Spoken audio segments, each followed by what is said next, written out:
কি করব এখন? আমি কি করে ওদের আটকাবো ওই বাড়ি যাওয়া থেকে? না, আর ভাবতে পারছি না। কিন্তু কিছু একটা তো করতেই হবে, এভাবে সব কিছু শেষ হতে দেওয়া যাবে না।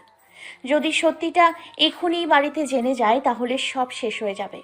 ভাইয়া তো সব কিছুর জন্য নিজেকে দায়ী ভাববে, আর এর জন্য যদি নিজের কোনো ক্ষতি করে দেয়, না না, এটা হতে পারে না। আমি ভাইয়া কোনো ক্ষতি হতে দিব না। উফ আল্লাহ, একটু শান্তিকে আমার ভাগ্যে লেখুনি।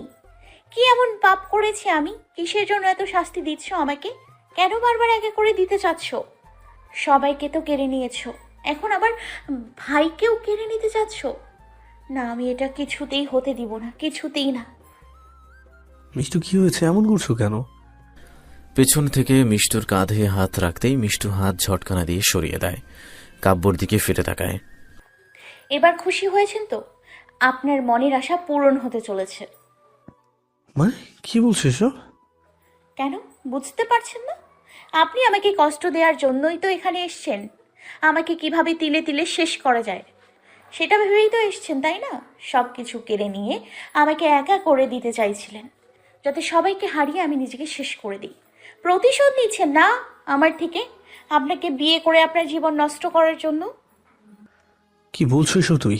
মাথা ঠিক আছে তো? না, আমার মাথা ঠিক নেই, কিচ্ছু ঠিক নেই। আমি পাগল হয়ে গিয়েছি, আমি আর কিছু ভাবতে পারছি না। পাগল হয়ে যাচ্ছে আমি, পাগল। কি করে এখন লুকোবো আমি সব কিছু? কি করে?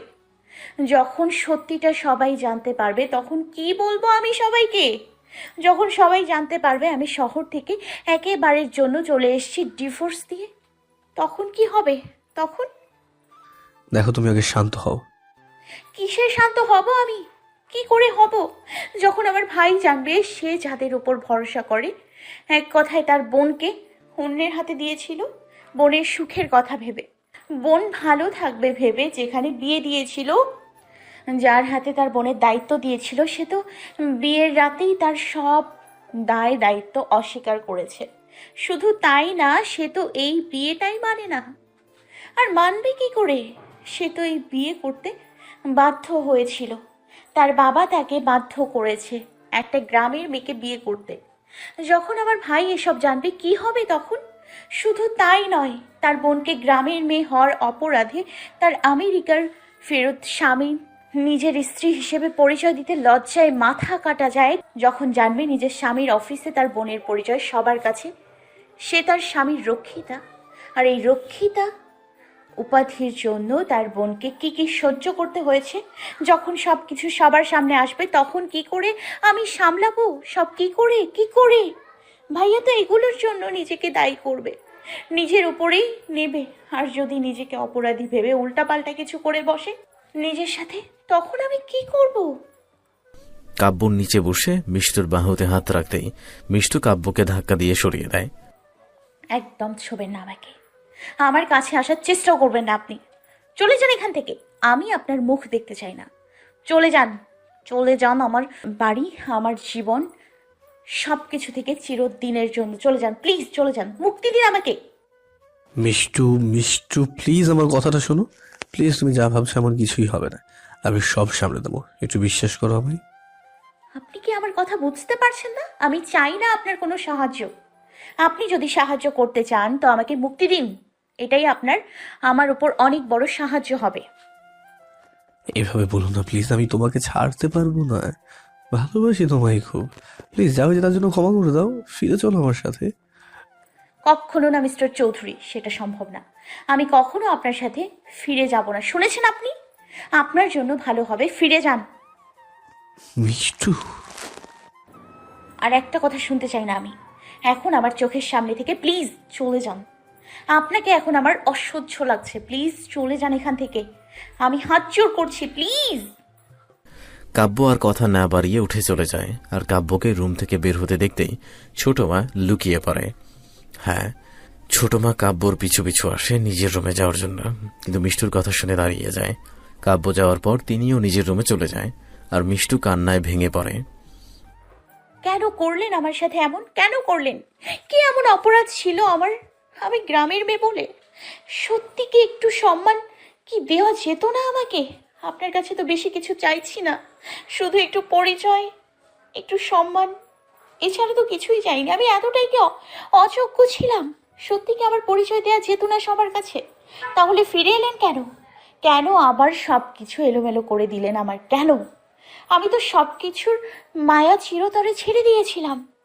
এসব কিছু ভুলে যেতে চেয়েছিলাম, কিন্তু যেগুলোর থেকে পালিয়ে যাচ্ছি সেগুলি কেন বারবার আমার সামনে আসতে চাইছে? কেন এই বিষাক্ত অতীত কেন পিছু ছাড়ছে না আমার? কেন কেন সব কিছু ভুলতে পারছি না আমি? কেন? কাব্য ছাদে গিয়ে কিছুক্ষণ মন খারাপ করে দাঁড়িয়ে থেকে বাড়িতে ফোন করে মায়ের সাথে কথা বলে, বাকি সবকিছু বুঝিয়ে বলে। তারপর দাদির রুমে গিয়ে মার সাথে দাদির কথা বলিয়ে দেয়। মা দাদিকে বুঝিয়ে বলে তাদের কষ্ট করে দাওয়াত দিতে শহরে যেতে হবে না, বিয়ে বাড়িতে এমনিতেই অনেক কাজ থাকে, তার উপর এত কষ্ট করতে হবে না। তারা এনগেজমেন্টে আসতে পারবে না, কিন্তু বিয়ের আগের দিন ঠিক চলে আসবে। কিন্তু দাদি এটা মানতেই চাইছে না। মা অনেক কষ্টে দাদিকে বুঝিয়ে বলে, দাদি অবশেষে মেনে নেয়। দাদি মুখ ভার করে বসে। কাব্য দাদিকে বুঝিয়ে বলে সব, আর মন খারাপ করতে না করে। তারপর দাদিকে একটা কাজ আছে বলে গাড়ি নিয়ে বের হয় বাড়ি থেকে। সারাদিন চলে যায়, কাব্য আর বাড়ি ফিরেনি। রিয়া, আকাশ, দাদি কয়েকবার জিজ্ঞেস করেছে এই নিয়ে, কিন্তু মিষ্টু কিছু বলতে পারেনি। খাবার টেবিলে দাদি কাব্যর মায়ের সাথে হওয়ার সব কথা বলে। সবাই এটা নিয়ে কিছুক্ষণ আলোচনা করে। তারপর ঠিক হয় যে 2-3 দিনের মধ্যে শপিং সবকিছু শেষ করতে হবে। সবাই যে যার কাজ ঠিক করে নেয়, কে কি কি করবে। বাড়িতে মিষ্টুর 4 মামা মামি, 2 খালা খালু, 2 ভাবি, 3 দুলাভাই, সাথে 4 জন অবিবাহিত বোন, 5 জন ভাই এসেছে। রিয়ার মামার বাড়ি থেকে কাল পরশুর মধ্যে সবাই চলে আসবে বলেছে। এত কথার মাঝে মিষ্টু শুধু হ্যাঁ ঠিক আছে এটুকু বলেছে। মিষ্টু ঠিকমতো না খেয়ে রুমে চলে আসে। কিছু ভালো লাগছে না, কি করবে? কাব্য কি সত্যি সত্যি চলে গেছে বাড়ি থেকে, নাকি রাগ করে কোথাও আছে? আচ্ছা, তখন রাগের মাথায় একটু বেশি বলে ফেলেছিলাম ওনাকে, না? তখন আমার মাথা ঠিক ছিল না। কি বলেছি না বলেছি জানি না, হয়তো একটু বেশি বলে ফেলেছি। না, যা বলেছি ঠিকই বলেছি। আচ্ছা, আমি কেন ওনাকে নিয়ে এত ভাবছি? উনি চলে গেলে তাতে আমারই ভালো। আমি তো এটাই চাই, উনি চলে যাক এখান থেকে। তবু কেন খারাপ লাগছে আমার? কেন ভাবছি ওনার কথা? কেন বুকে ব্যথা অনুভব হচ্ছে আমার? এটা কেমন অনুভূতি হচ্ছে আমার? কেন হচ্ছে? অনেক রাতে কাব্য বাড়িতে ফিরে হাতে কিছু শপিং ব্যাগ নিয়ে রুমে এসে দেখে মিষ্টু সোফায় ঘুমিয়ে আছে, টি টেবিলে খাবার রাখা। তার মানে মিষ্টু কাব্যর জন্য খাবার নিয়ে অপেক্ষা করতে করতে ঘুমিয়ে গেছে। ভাবতে কাব্যর মুখে একটা তৃপ্তিকর হাসি ফোটে। কাব্য এগিয়ে গিয়ে নিচে হাঁটু গেড়ে বসে মিষ্টুর দিকে কিছুক্ষণ তাকিয়ে থেকে কপালের আশা চুলগুলো কানের পেছনে গুজে নিয়ে কপালের ছোট ছুঁয়ে দেয়। তারপর শপিং ব্যাগ থেকে 2টো ব্যাগ নিয়ে ওয়াশরুমে গিয়ে চেঞ্জ করে আসে। আর বাকি ব্যাগগুলো নিয়ে আলমারিতে রাখতে গেলেই একটা ব্যাগ পড়ে যায়। ওটাতে মিষ্টুর জন্য একটা লেহেঙ্গা শাড়ি আছে, নেটের সাদা পাথরের কাজ করা। বেগুনি ও সোনালি কালার। কাব্য আসার সময় নিজের জন্য কিছু জামা কাপড় কিনতে যায়, আর কিনতে গিয়ে এই শাড়ির লেহেঙ্গাটা চোখে আটকে যায়। মিষ্টুর মুখটাই ভেসে ওঠে, তাই ওটা মিষ্টুর জন্য নিয়ে নেয়। কাব্য প্যাকেটগুলো নিয়ে তুলে রাখে, মিষ্টুকে কোলে নিয়ে বিছানায় শুয়ে দেয়। লাইট অফ করে মিষ্টুকে বুকে নিয়ে নিজেও শুয়ে পড়ে। সকালে হাসাহাসির শব্দে মিষ্টুর ঘুম ভেঙে যায়। ঘুম থেকে উঠে নিজেকে বিছানায় আবিষ্কার করে, কিন্তু ও তো কাল সোফায় ঘুমিয়েছিল। তাহলে এখানে কি করে? তাহলে কি কাব্যকে নিয়ে এসেছে? কাব্যর কথা মনে আসতেই মুখে হাসি ফুটে ওঠে। চারদিকে তাকায়, কিন্তু কাব্যকে কোথাও দেখতে পায় না। হঠাৎ আবার হাসির শব্দ ভেসে আসে। বিছানা থেকে উঠে গিয়ে সেই হাসির শব্দ খুঁজতে থাকে। কোথা থেকে আসছে? রুম থেকে বের হতে দেখে কাব্যকে ঘিরে ওর সব কাজিনরা গল্প করছে আর ভাবিরা খাওয়াচ্ছে। কাব্য ওদের সাথে একদম মিশে গেছে। বড় ভাবি কাব্যর সাথে কথা বলতে বলতে মিষ্টুর দিকে চোখ পড়ে। কিরে মিষ্টু, ওখানে দাঁড়িয়ে আছিস কেন? এদিকে আয়, দেখ তোর বোনেরা কিভাবে তোর স্বামীকে ঘিরে আছে। তাড়াতাড়ি এদিকে আয়, না হলে কিন্তু স্বামী হাতছাড়া হয়ে যাবে। কি হলো, আয়। মিষ্টুকে হাত ধরে কাব্যর পাশে নিয়ে বসিয়ে দেয়। মিষ্টু কাব্যর দিকে তাকায়, কিন্তু কাব্য মিষ্টুর দিকে একবারও তাকায় না। কাব্য একটা জরুরি ফোন করতে হবে বলে উঠে চলে যায়। মিষ্টুও বলে এখনই ঘুম থেকে উঠেছে, আগে ফ্রেশ হয়ে নিক, তারপর সবার সাথে আড্ডা দিবে। এই বলে উঠে চলে যায় রুমে। গিয়ে কাব্যকে পায় না। কিছু না ভেবে একটা শাড়ি নিয়ে ওয়াশরুমে চলে যায়। শাওয়ার নিয়ে বের হয়, টাওয়াল দিয়ে চুল মুছতে মুছতে আয়নার সামনে যায়। তখনই কাব্য আসে রুমে। রুমে এসে চুপচাপ নিজের ল্যাপটপ বের করে বিছানায় বসে কাজ করতে থাকে। একবারের জন্যেও মিষ্টুর দিকে তাকায় না। মিষ্টুও কিছু বলছে না, আয়নার কাব্যকে দেখছে। কাব্য মুখ কালো করে নিজের কাজ করছে, কেমন যেন একটা গম্ভীর ভাব। মিষ্টুর হাতে দুটো চুড়ি গলায়, একটা চেইন পরে নেয়, চুলগুলো কোমর অবধি ছেড়ে দেয়। ভেজা চুল থেকে টুপটাপ পানি পড়ছে। কাব্য উঠে মিষ্টুর দিকে এগিয়ে আসে। কাব্যকে দেখে মিষ্টুর হার্টবিট ফাস্ট হয়ে যায়, শক্ত হয়ে আয়নার সামনে দাঁড়িয়ে থাকে। কাব্য মিষ্টুর চোখ বন্ধ করে ফেলে। কাব্য কিছু না বলে আয়নার সামনে থেকে নিজের ফোনটা নিয়ে চলে আসে। মিষ্টুর চোখ বন্ধ করা দেখে কাব্যর খুব ইচ্ছে করছিল একটু ছুঁয়ে দিতে, তার ভেজা চুলে হারিয়ে যেতে, কিন্তু না, আজ এমন কিছু করবে না। রুম থেকে বের হয়ে যায় সে। অনেকক্ষণ পর মিষ্টু চোখ মেলে দেখে কাব্য নেই। কি হলো এটা? হঠাৎ এই লুচুটা এত ভালো হলো কি করে শুনুন? আরে বৎস আমাকে অ্যাটিটিউড দেখাচ্ছে। শালা রাজাকার, সাদা কুমির, নীল তেলাপোকা, কালো কুমড়ো, টিকটিকির ঠ্যাং, লাউয়ের হাড্ডি, আমড়া গাছের ঢেকি, সাপের মাথা, হলুদ পিঁপড়া, বেগুন ভর্তা, মূলার তরকারি, করলার কাটা, আমাকে অ্যাটিটিউড দেখানো হচ্ছে। শালা হারামি। মিষ্টু মনে মনে কাব্যকে গালি দিতে দিতে নিচে আসে। এসে দেখে সবাই কাব্যকে খাওয়াতে ব্যস্ত। মামিরা, খালারা সবাই এটা ওটা তুলে দিচ্ছে। কাব্য না করছে, কিন্তু কেউ কারো মানা শুনছে না। মামিরা নিজের হাতে রান্না করেছে বাড়ির নতুন জামাই বলে কথা। মিষ্টুর বিয়েতে কাউকে বলা হয়নি, তাই জামাই আর আদর করার সুযোগ হয়ে ওঠেনি। এই সুযোগে সবাই নতুন জামাই আদর করছে। এদিকে মিষ্টু দূর থেকে দাঁড়িয়ে দেখছে, আর ওর ছোট মামার ছেলে সূর্য কখন যে ডাকছে সেদিকে ওর কোনো খেয়ালই নেই। ওই বুড়ি গঙ্গা, ওই বুড়ি, ওই কি হলো তোর? মিষ্টুর চুল ধরে হালকা টান দিয়ে চিৎকার করে বলে। সবাই ওদের দিকে তাকায়। কাব্য, ওই ছাগলের ঠ্যাং, মুরগির মাথা, এভাবে ষাঁড়ের মতো চেঁচাচ্ছিস কেন? তো কি করবো? কখন থেকে ডাকছি তোকে? আমার কথা কি তোর কানে যায় না? এত ভাব দেখাচ্ছিস কেন রে? ওই তুই কোন খ্যাতের মুলারে? তোকে আমার ভাব দেখাতে হবে? দেখছিস তো, আর তুই তো সত্যি একটা ভাব বলে, তাই সব সময় ভাব নিয়ে থাকিস। আর এখন তো আরো বেড়ে। ওই শাকচুন্নি, ছাড় বলছি। মা দেখো, মিষ্টু আবার আমার চুল ধরে টানছে। ওই ছাড় বলছি। কি বললি তুই? আমি ভাব দেখাচ্ছি না, আবার বল। ছাড় বলবই তো। তুই তো সত্যি ভাবওয়ালি। মা বাঁচাও, তোমার রাক্ষসী ভাগ্নে আমাকে মেরে ফেললো মা। কি বললি? আমি রাক্ষসী, তাই না? তোর দেখ এবার।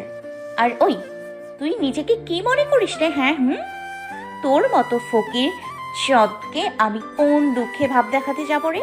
তুই কোন দেশের ঝুলি কাঁথা যে তোকে আমার ভাব দেখাতে হবে? আচ্ছা ঠিক আছে বোন, আমার ভুল হয়ে গেছে, আর বলবো না। এবারের জন্য ছেড়ে দে। আমি এখনো বিয়ে করিনি, আর তুই যেভাবে আমার চুল ধরে টানাটানি করিস, মাথার অর্ধেক চুল উঠে গেছে। আমার মনে হয় আর এই জীবনে বিয়ে হবে না। হবে নাই তো তোর মতো রবি চেঙ্গুকে কে বিয়ে করবে? হ্যাঁ, তোর থেকে ভালো আছি। কি বললি? না, তুই খুব ভালো করে দেখ বোন, আমার না হওয়া ছেলে মেয়ের দোহাই লাগে, ছেড়ে দে। এরপর আমার কপালে আর বউ ছেলে মেয়ে থাকবে না। এই মিষ্টু, কি হয়েছে রে? ওকে মারছিস কেন? দেখো না ভাবি, সত্যি কথা বলছি বলে আমাকে মেরেছে, আজ আমি নিরীহ ছেলে বলে। সত্যি কথা না আর কি তুই নিরীহ ছেলে? মিষ্টু আবারও দুই হাতে সূর্যের চুল ধরে টানাটানি শুরু করে দেয়। সবাই ছাড়ানোর জন্য চেষ্টা করছে, কিন্তু পারছে না। কাব্য এসে অনেক কষ্টে মিষ্টুর হাত থেকে চুল ছাড়িয়ে নেয়।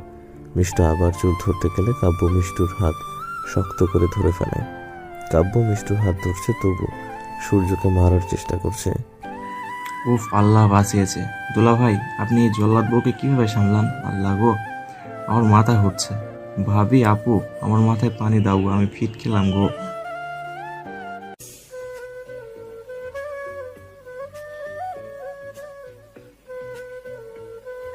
তো কি করব, তোমার রাক্ষসী ভাগ্নের সাথে কি আমি আর চুনোপুটি পারি নাকি?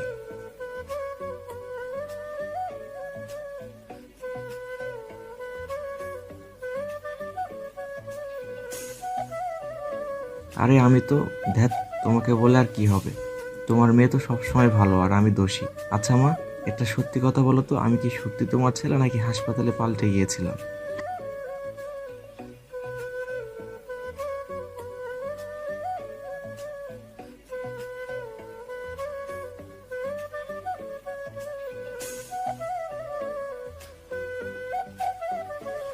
মিষ্টু কাব্যর দিকে তাকায়, কিন্তু কাব্য অন্যদিকে মুখ ফিরিয়ে নেয়। এটা দেখে রেগে হাত ছাড়ানোর চেষ্টা করে, কিন্তু কাব্য ছাড়ে না। তাই রেগে গিয়ে কাব্যর হাতে কামড় বসিয়ে দেয়। কাব্য ব্যথা পেয়ে হুঁশ আসে, চিৎকার করে হাত ছেড়ে দেয়। মিষ্টু হাত ছাড়া পেয়ে মামির হাত ধরে টেবিলে গিয়ে বসে। মিষ্টুর এমন কাজে সবাই অবাক হয়ে যায়। সূর্য উঠে কাব্যর কাছে গিয়ে ওর হাত ধরে। দোলা ভাই, আপনাকেও ছাড়েন আল্লাহ। এই হাফ পাগল বউকে আপনি কি করে সামলান? এ কি আপনি হাসছেন? যাই হোক, আল্লাহ আপনাকে রক্ষা করুক, আমিন। কাব্য কিছু না বলে মুচকি হাসি দেয়। ভাবিরা সবাই হাসতে থাকে। তারপর সবাই খেতে শুরু করে। আকাশ ছাড়া, কারণ সকাল সকাল আকাশ গেছে এয়ারপোর্টে তার এক বন্ধুকে আনতে। 2 বছর আগে এই সময়ে সে বিদেশে চলে যায় তার বাবা মার কাছে। তার মা বাবা দুজনেই ডক্টর, সেও এখন নামকরা একজন ডাক্তার, ডক্টর মাহবুব হাসান সায়ন। আকাশের সাথে পরিচয় হয় গ্রামে, কারণ সায়নের দাদুর বাড়ি এখানে। ছোটবেলা থেকে আকাশের সাথে লেখাপড়া করেছে। মাধ্যমিক পাশ করে বিদেশে চলে যায় বাবা মার কাছে। ওনারা ওখানেই সেটেল। তারপরও মাঝে মাঝে ছুটে আসে গ্রামে নিজেদের কিছু আপন মানুষের জন্য। কিন্তু দাদু মারা যাওয়ায় 2 বছর হলো সায়ন এখানে আসে না। কিন্তু আকাশের বিয়ের কথা শুনে নিজেকে আর আটকাতে পারল না। হয়তো সায়নও এমন একটা সুযোগ খুঁজছিল। তার বিশেষ করে একজনকে অনেকদিন থেকে দেখা হয় না। অনেকদিন তো অপেক্ষা হলো, এবার না হয় অপেক্ষায় ইতি টানা যাক। এখন আর কোনো বাধা নেই, নেই কোনো কিছু হারানোর ভয়। যার জন্য বারবার ফিরে আসা, এবার তাকে নিজের মনের কথাগুলো বললেই আর একবারে চিরতরে নিজের করে নেবে। আর এই বিশেষ একটা কারণে হয়তো সেই বিশেষ কাউকে নিজের করে নিতে এক বুক স্বপ্ন নিয়ে আসছে সায়ন। দেখা যাক না কি হয়। মামি, ভাইয়া, দুলাভাই, মামারা কোথায়? ওরা খাবে না? মামা, খালু আর তোমার ভাই দুলাভাইরা তো একটু বাহিরে গেছে তোমার ছোট্ট আব্বুর সাথে। বিয়ে বাড়ি বলে কথা, কত কাজ বাকি আছে। ওরা কি সব ব্যবস্থা করতে গেছে। আরে ওনাদের কিছু করতে হবে না, আমি সব সামলে নিব। তোমরা শুধু আমার ভাইয়ের জন্য দোয়া করো, তাহলেই হবে। আমি লোক লাগিয়ে দিচ্ছি, তোমাদের এসব নিয়ে চিন্তা করতে হবে না। তার থেকে এক কাজ করো, সবাই রেডি হয়ে নাও, আমরা সবাই শপিং করতে যাব। তোমাদের যার যেটা লাগবে লিস্ট করে ফেলো, কেমন? সেসব তো ঠিক আছে, কিন্তু এখনো তো 5 দিন সময় আছে। তাই বলছে কি, কাল থেকে শপিং করা শুরু কর। আমরা তো কাল এসেছি, আর তোর ছোট মায়ের বাড়ির লোকজন তো এখনো আসেনি। তারাও আসুক, তারপর না হয় একসাথে সবাই যাওয়া যাবে। কি বলো তোমরা? আর এখন তুমি বরং অন্য কাজগুলো এগিয়ে রাখো। ঠিক আছে খালামণি, তোমরা যেটা ভালো বোঝো।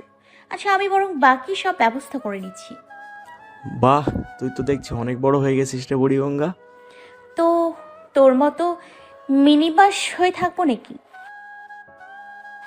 দেখ, এভাবে মুখ বাঁকা করিস না, না হলে দেখবি সত্যি সত্যি মুখ বেঁকে যাবে। তখন আর বউ জুটবে না কপালে। তোরে কইছে তোমার ভাগ্নি তো। চুপ, আর একটাও কথা বলবে না, চুপচাপ খেয়ে নাও। আরে জামাই বাবা যে, কিছু খাচ্ছ না কেন? আমি শুনেছি তুমি ঝাল খেতে পারো না, তাই তোমার জন্য আলাদা করে কম ঝাল দিয়ে রেঁধেছি। তার কি প্রয়োজন ছিল শুধু শুধু কষ্ট করে আমার জন্য? কি বলছো এসব বাবা? তুমি আমাদের বাড়ির নতুন জামাই, আমাদের মিষ্টুর জামাই। তোমার জন্য এটুকু করতে পারবো না? আমার বোন থাকলে তো তোমাকে মাথায় তুলে রাখতো। একমাত্র মেয়ের জামাই তুমি, সেই তুলনায় তো অনেক কম এসব। যাই হোক, আকাশের বিয়েটা হয়ে গেলে তোমাদের একসাথে আমাদের বাড়িতে নিয়ে যাব। তখন দেখবো জামাই আদর কাকে বলে। কি, যাবে না আমাদের বাড়িতে? জি অবশ্যই।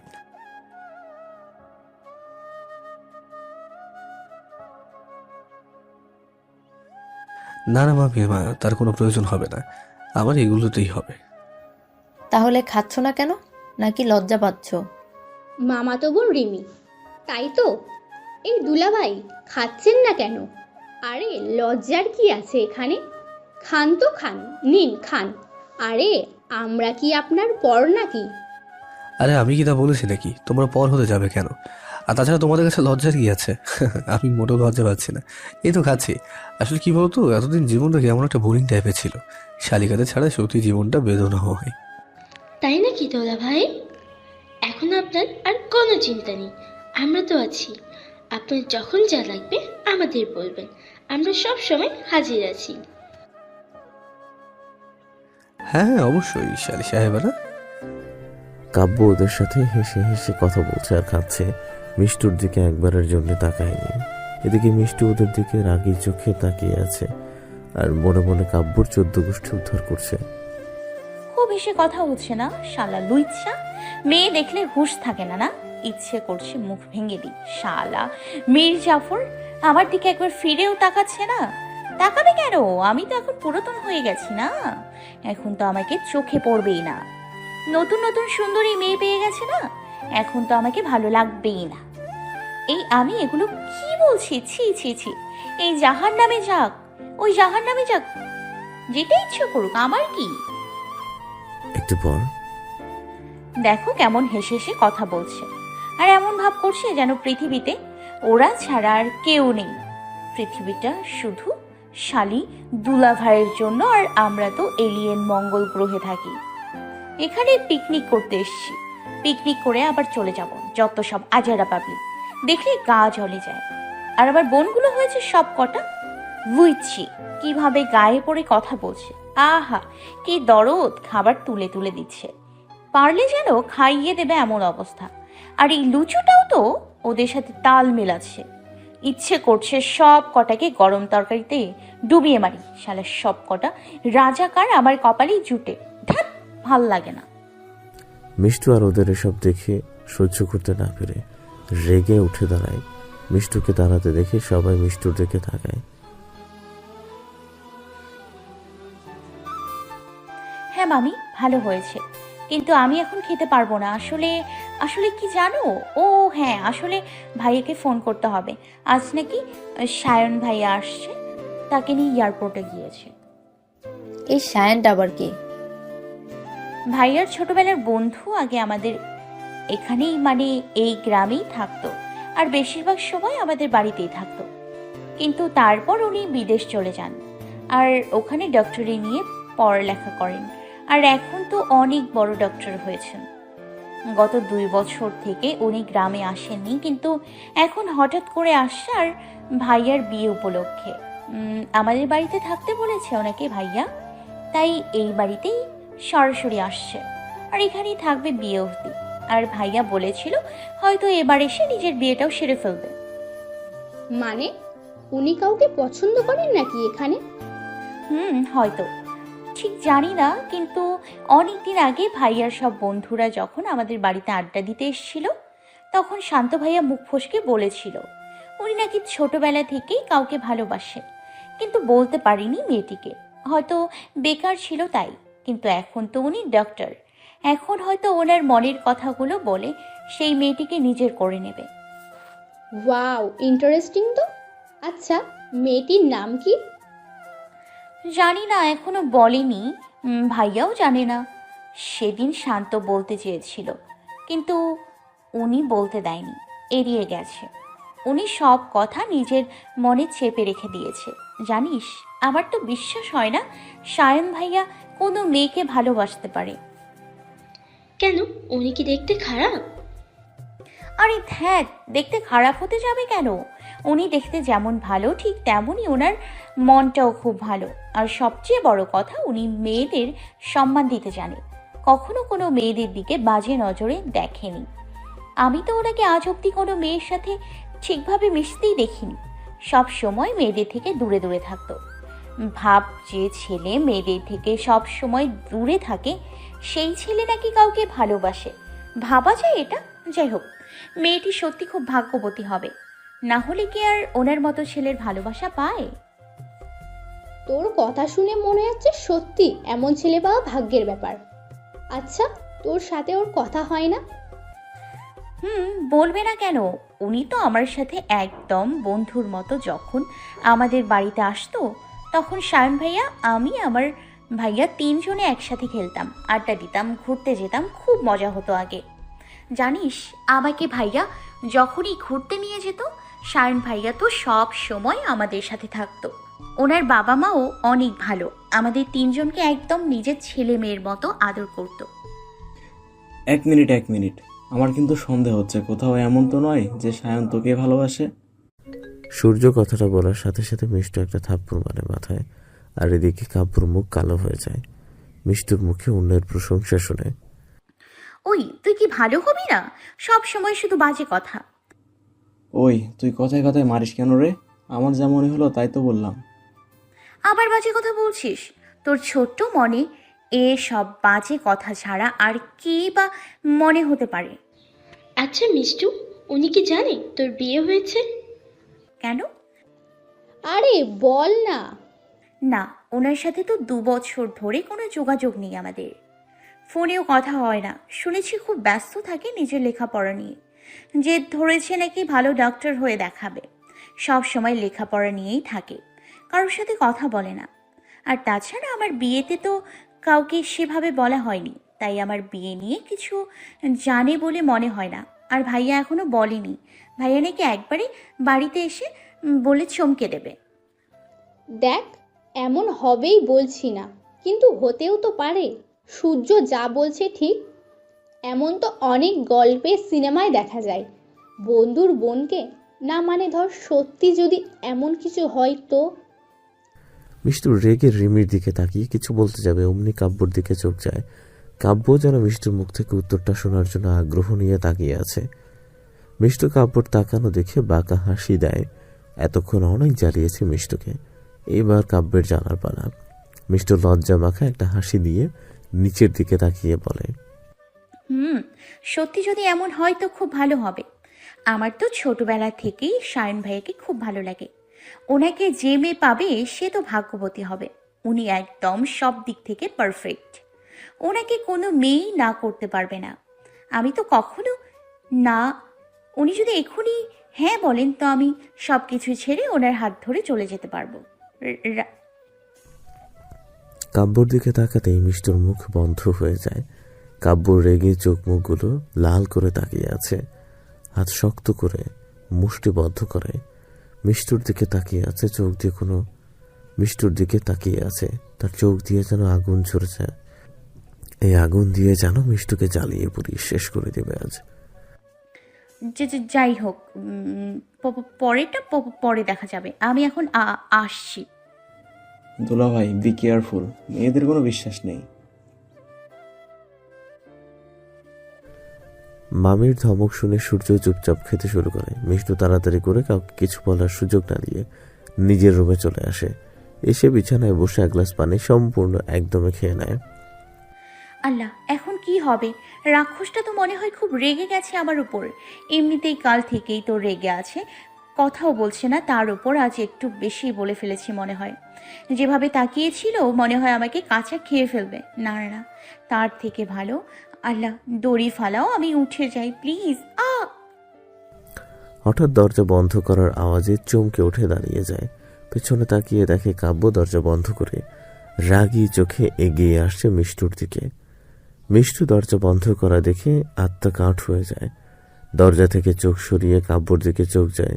কাব্যকে দেখে শুকনো একটা ঢোক গিলে। আপনি দরজা বন্ধ করলেন কেন? কাব্য কোনো কথা না বলে একইভাবে তাকিয়ে আছে মিষ্টুর দিকে। কাব্যর উত্তর না পেয়ে এদিক ওদিক তাকায়, কি করবে বুঝতে পারছে না। বিছানার সাথে লেগে দাঁড়িয়ে আছে।